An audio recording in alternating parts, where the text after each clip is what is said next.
Commander Reed stood at the bridge of his massive warship, his tall frame reflected in the dark glass of the viewing window. The Earth hung below, a blue jewel against the blackness of space.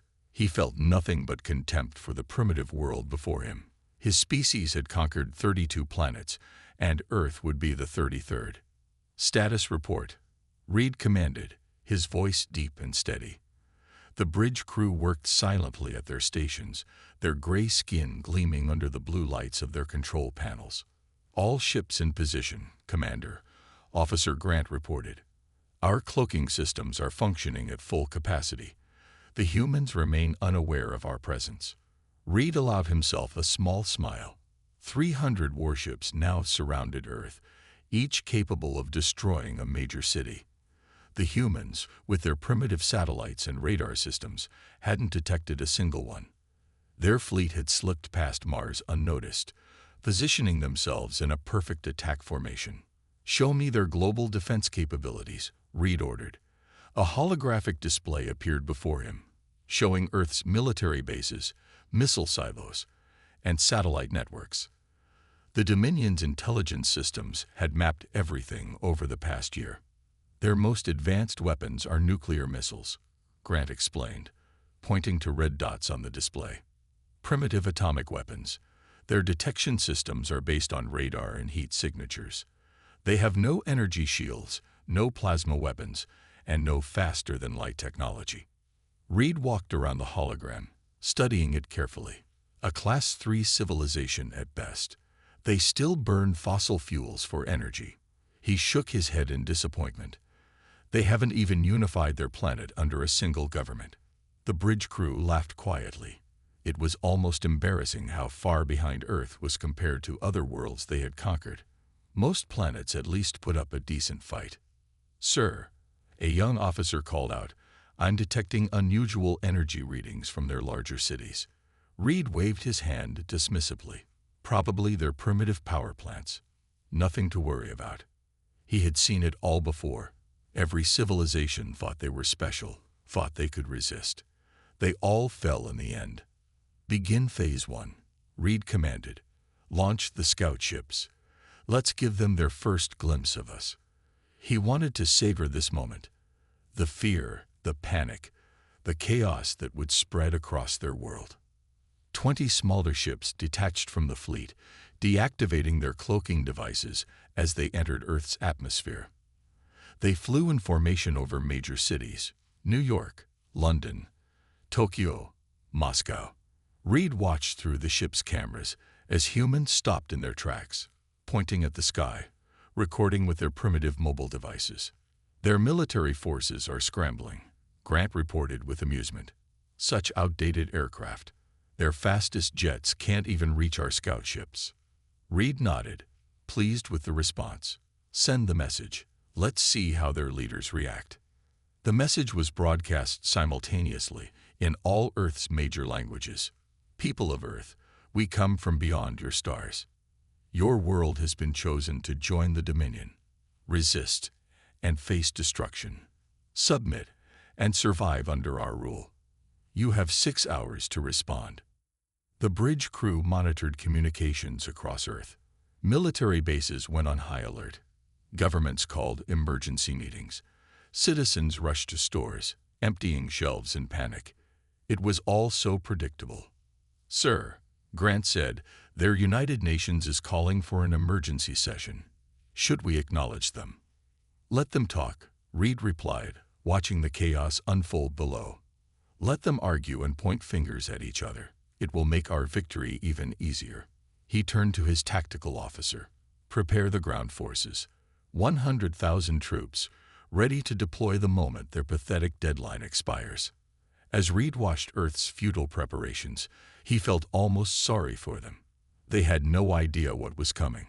No idea that their world would fall within days. The Dominion had never failed to conquer a planet, and Earth would be no different. Or so he thought. Deep beneath the Rocky Mountains, in a facility that didn't officially exist, Director Mason watched the alien ships hover over Earth's cities. Unlike the panicking world leaders above, she remained calm. The large underground command center hummed with quiet activity as her staff monitored the situation.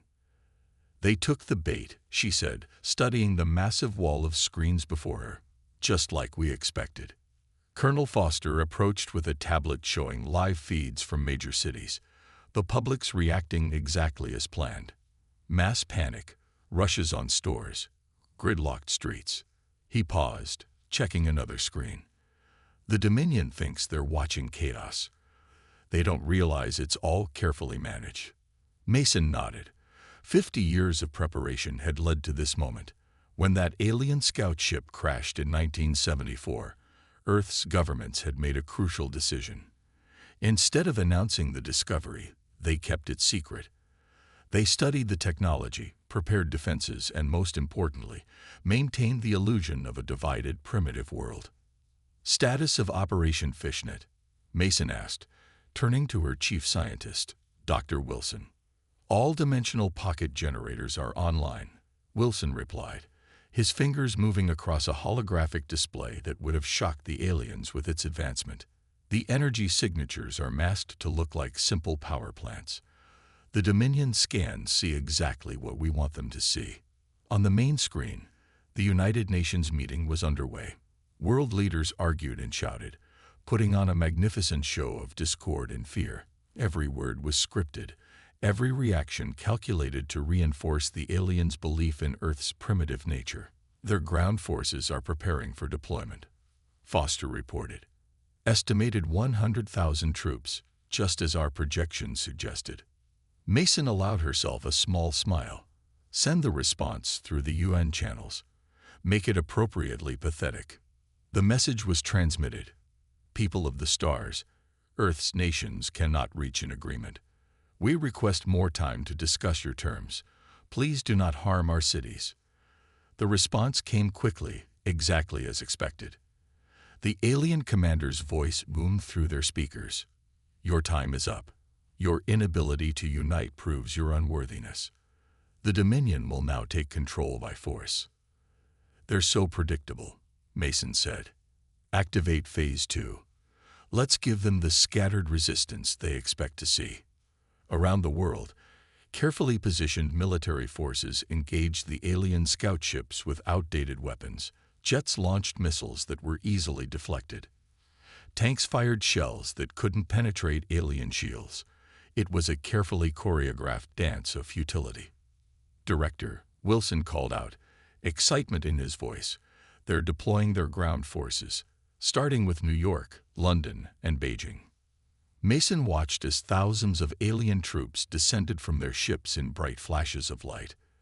They appeared in city streets, weapons ready, expecting to face primitive human resistance. Instead, they found strangely empty streets. "Dimensional pockets charged and ready," Wilson reported, "waiting for your command." Mason took a deep breath. 50 years of preparation, of maintaining the facade of weakness, had led to this moment. The aliens had no idea they were walking into the most sophisticated trap ever created. Their own arrogance had blinded them to the truth. Earth was far from primitive. "Let them spread out a bit more," she ordered. "Let them think they're securing their positions." She watched as the alien troops moved deeper into the cities, their formations perfect, their confidence absolute. "Send the coded signal to all Guardian cells," Mason commanded. "Operation Fishnet begins in 3 minutes. Let's show these aliens why they should have looked more carefully at those primitive power plant readings." The countdown began. Beneath every major city, hidden dimensional generators powered up, ready to make the invading forces disappear without a trace. The real battle for Earth was about to begin, and only one side knew it was coming. Commander Reed watched in growing confusion as reports flooded his command center. His perfect invasion was turning into something he couldn't understand. Entire battalions of troops had gone silent within minutes of landing. "What do you mean, vanished?" Reed demanded, his voice echoing across the bridge. "Soldiers don't just disappear." Officer Grant's hands shook as he checked his displays again. "Sir, we've lost contact with 12,000 troops in New York alone. No distress signals, no signs of combat. They're just gone. The massive view screen showed their landing zones. The streets were empty. No bodies, no weapons, no signs of fighting. It was as if their soldiers had never been there at all. "Show me their last transmissions," Reed ordered, his confidence cracking for the first time in his career. The recordings played one after another. Each showed the same pattern. Troops landed, reported streets that were strangely empty, moved forward to secure their positions. And then, nothing. Complete silence. "London Battalion, gone," a junior officer reported, his voice tight with fear. "Tokyo forces, disappeared. Moscow team, vanished. Over 60,000 troops lost in the first hour." Reed slammed his fist on the command console. "Launch the search drones. Use every scanning technology we have. Find our soldiers." Thousands of small drones shot out from the fleet, filling Earth's skies. They carried the most advanced scanning equipment in the galaxy, technology that could detect a single living creature through meters of solid rock. They found nothing. "Impossible," Reed muttered, watching as more troops disappeared. "This planet is primitive. They have no technology that could do this. Their most advanced weapons are simple nuclear devices." A new alert blared through the bridge. "Sir," Grant called out, real panic in his voice now. "Beta Group just vanished." Reed rushed to the tactical display. Beta Group had been his backup force, 20,000 troops waiting in hover tanks above the cities. Now they were gone too, tanks and all. "Pull everyone back," Reed ordered. "Get our remaining forces back to the ships immediately." But it was too late. As the retreat order went out, more soldiers vanished. Some disappeared in mid-transmission, their words cutting off mid-sentence. Within 3 hours of the invasion's start, 80,000 troops had vanished without a trace. "Sir," Grant said quietly, "we're detecting energy readings from the surface. They're unlike anything in our database." Reed stared at the readings. The energy patterns seemed to ripple out from what they had thought were simple power plants. But these weren't power plants at all. They were something else, something the Dominion had never seen before. "Launch a plasma strike," Reed commanded, his voice hoarse. "Target their largest cities. Burn them to the ground." The fleet's weapons powered up, preparing to rain destruction on the planet below. But before they could fire, several ships reported the same strange energy readings they had detected on the surface. "Sir," Grant shouted, true terror in his voice now. 3 destroyers just vanished from the fleet. Reed watched in horror as the impossible happened again. 3 massive warships, each carrying over 1,000 crew members, simply disappeared. No explosion, no debris. They were just gone, as if they had never existed. For the first time in his long career of conquest, Commander Reed felt real fear. Something was very wrong on this primitive planet. The humans weren't fighting back in any way he understood. They weren't fighting at all. They were simply making his forces disappear. In the command center silence, Reed faced a terrifying truth. They had severely underestimated Earth, and now his mighty invasion force was vanishing one piece at a time, taken by an enemy he couldn't see, fight, or understand. Commander Banks walked through the massive underground chamber, watching as alien soldiers appeared in flashes of blue light. The dimensional pocket technology worked perfectly. Each new group of invaders materialized inside the containment cells, their weapons and equipment useless. "Status report," he called out to his team monitoring the capture operations. "New York Pocket has caught 12,000 troops," Lieutenant Rogers replied from her control station. "London has 8,000, all contained and secure." The underground facility stretched for miles beneath the city, a maze of tunnels and chambers that didn't appear on any public map. Similar facilities existed under every major city on Earth, all connected by a network of dimensional tunnels. Banks stopped at the main viewing window. Below, alien soldiers pounded against invisible barriers, their energy weapons firing uselessly into the specially designed walls. The dimensional pocket technology didn't just trap them. It changed the rules of physics inside each cell. Their advanced weapons were nothing more than expensive light shows now. "Sir," Rogers called out, "we've just caught 3 of their hover tanks in the Tokyo pocket. The crew is trying to blast their way out. But their weapons don't work here," Banks finished with a slight smile. "Just like that crashed ship we found 50 years ago.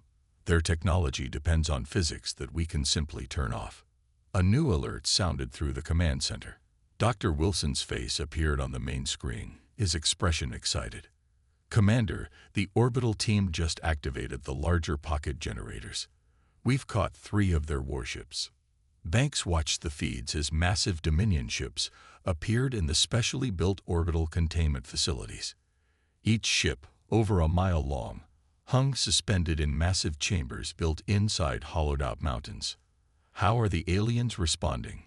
Banks asked, turning to his tactical officer. "They're panicking," the officer replied with a grin. "Their commander is ordering plasma strikes against our cities. But," he paused as another alert sounded, "we just caught 2 more of their ships trying to fire on New York." Banks nodded, walking along the rows of containment cells. Some alien soldiers sat quietly, seeming to accept their capture. Others still fought, trying everything they could think of to escape. None of them understood what had happened to them. "Begin Phase 4, Banks ordered. "Let's show our guests what we've done with their technology." The lights in the facility shifted to a soft blue.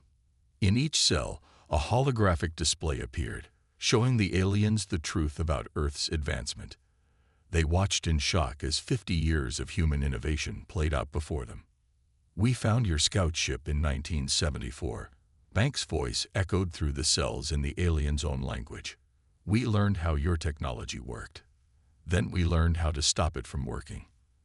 Every power plant you scanned was actually a dimensional pocket generator.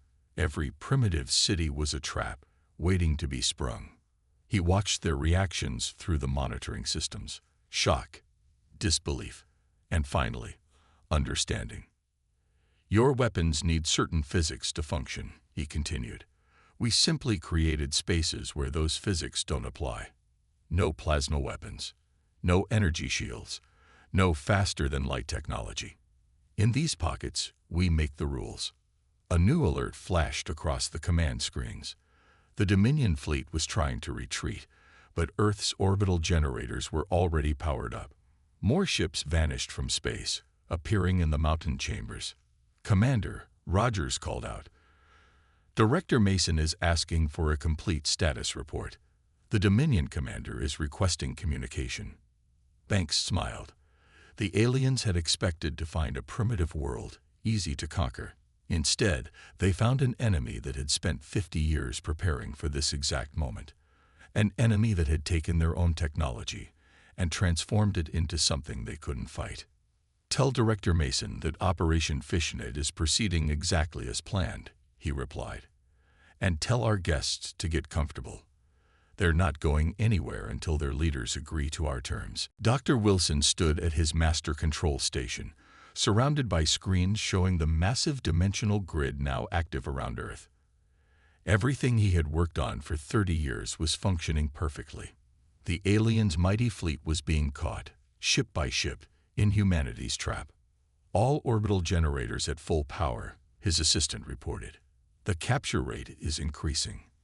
Through the main window of their mountain facility, Wilson could see one of the captured Dominion warships floating in its containment chamber. The mile-long vessel hung suspended in the artificial space, its crew trapped inside, their advanced technology now useless. "How many ships have we caught?" Wilson asked, checking the latest figures on his screen. 97 warships captured in the last hour," the assistant replied. "Over 40,000 crew members contained. The Dominion fleet is trying to jump to faster-than-light speed, but our dimensional field prevents it." On his main screen, Wilson watched Commander Reed's flagship attempting to coordinate the retreat.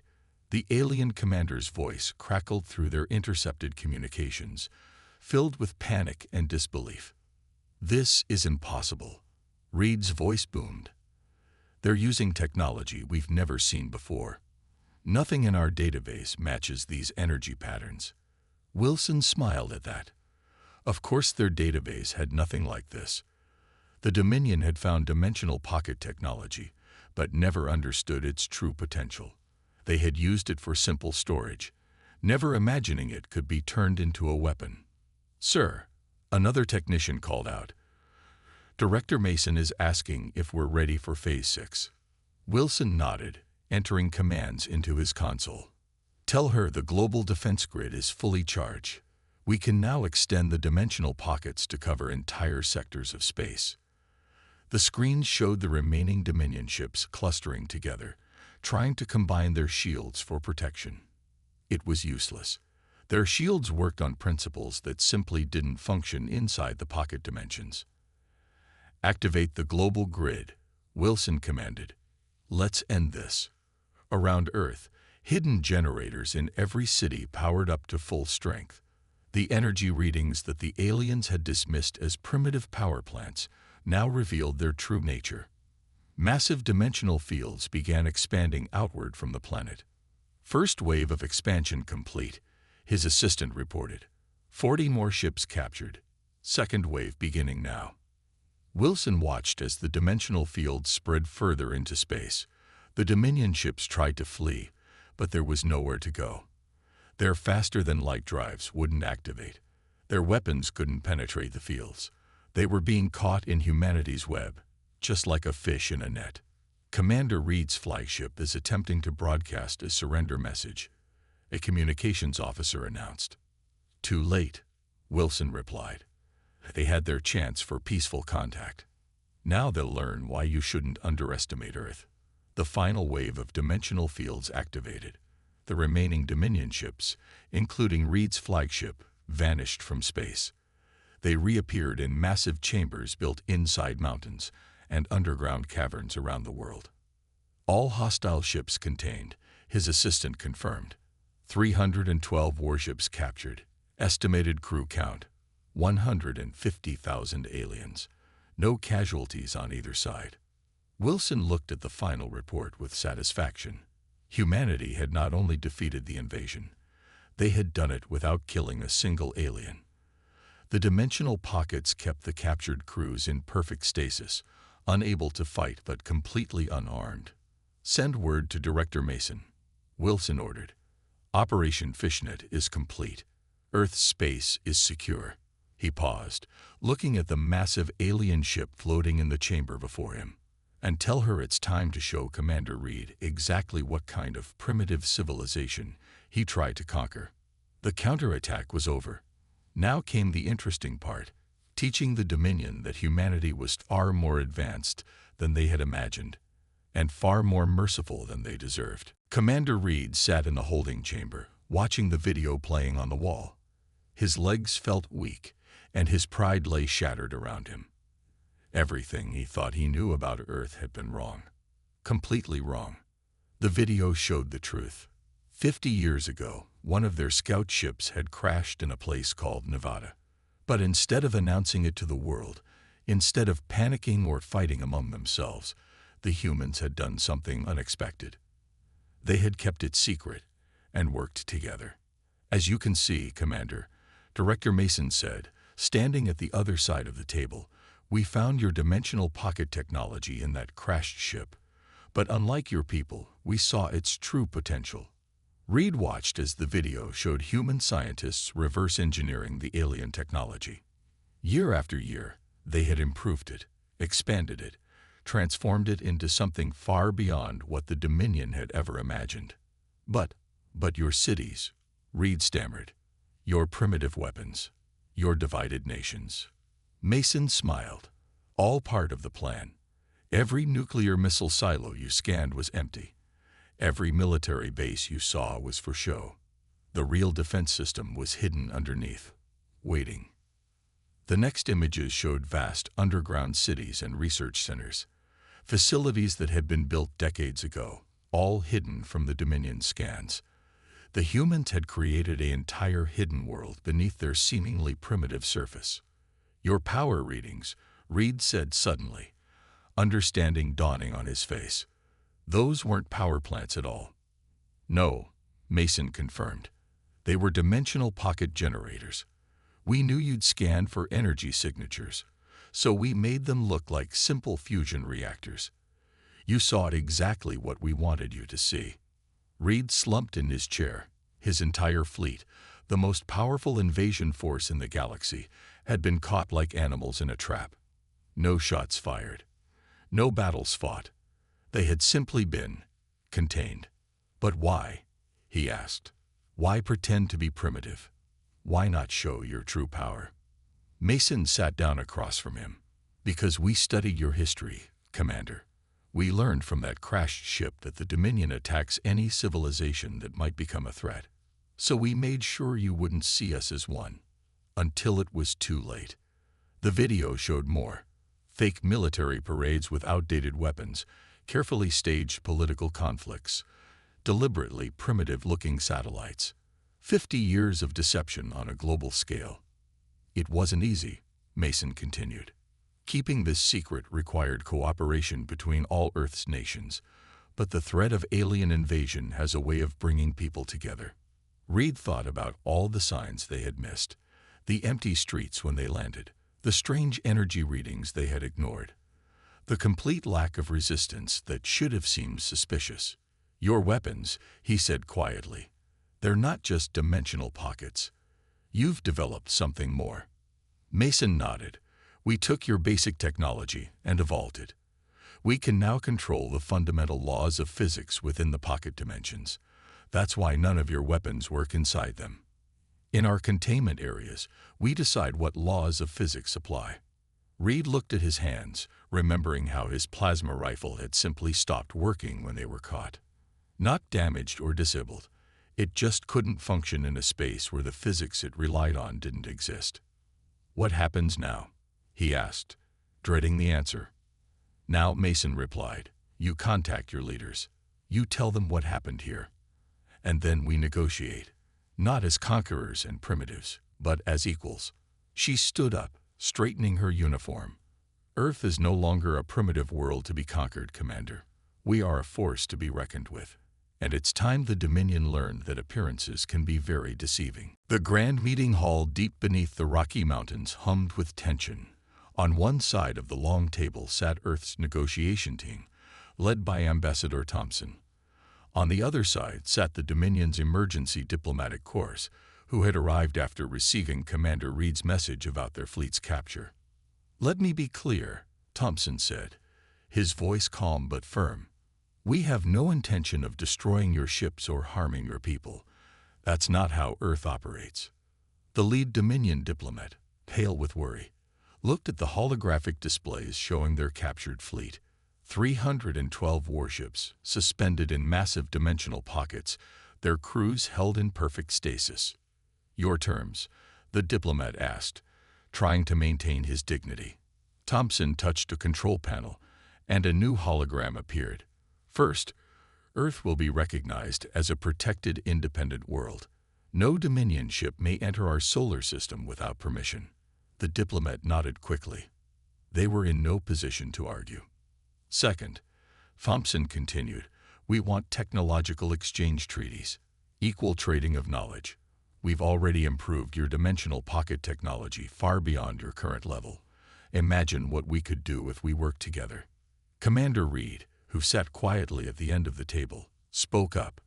You would share your advancements with us after we tried to conquer you. That's the difference between our peoples, Commander, Thompson replied. We don't seek conquest. We seek progress. Together. The hologram changed to show the captured Dominion soldiers, all safe and healthy in their containment cells. We could have destroyed your fleet. Instead, we contained it. We could have killed your troops. Instead, we protected them. The Dominion diplomats whispered among themselves, clearly surprised by Earth's approach.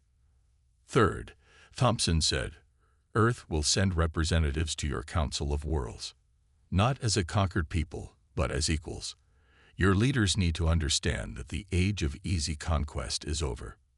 Director Mason, standing by the window overlooking a captured Dominion warship, added her voice. We spent 50 years preparing not just to defend ourselves, but to change the way your empire thinks about expansion. The lead diplomat looked at the documents before him. And if we agree to these terms, then we begin releasing your ships and troops immediately, Thompson answered. In stages, of course, each release coordinated with the signing and implementation of our treaties. The room fell quiet as the Dominion representatives discussed among themselves. They had come expecting to negotiate the surrender of their fleet. Instead, they were being offered a partnership. Reed stood up, addressing his own diplomats. I've seen their technology, felt their power. He paused, choosing his words carefully. They could have destroyed us all. Instead, they're offering us a chance to learn and grow. We would be fools to refuse. Thompson smiled. This was exactly what Earth had hoped for, a chance to change the Dominion's approach through demonstration rather than destruction. One last thing, Thompson added. We want this story told throughout your empire. Let every world know that Earth was not conquered because we were stronger, but because we were smarter. We turned your own technology against you not to destroy, but to teach. The lead diplomat finally nodded. Your terms are surprisingly reasonable. The Council of Worlds will agree. Excellent, Thompson said, standing. Then let's begin the process of releasing your people. And perhaps you'd like a tour of our facilities. We're quite proud of how we've improved your dimensional technology. As the diplomats stood and preparations began for the first release of troops, Director Mason watched with satisfaction. Earth had done more than just defend itself. It had changed the future of galactic politics, not through superior firepower or brutal conquest, but through patience, intelligence, and the willingness to show mercy to those who had shown none. The age of simple conquest was over. A new era of galactic cooperation was about to begin, thanks to a primitive planet that had proven to be anything but.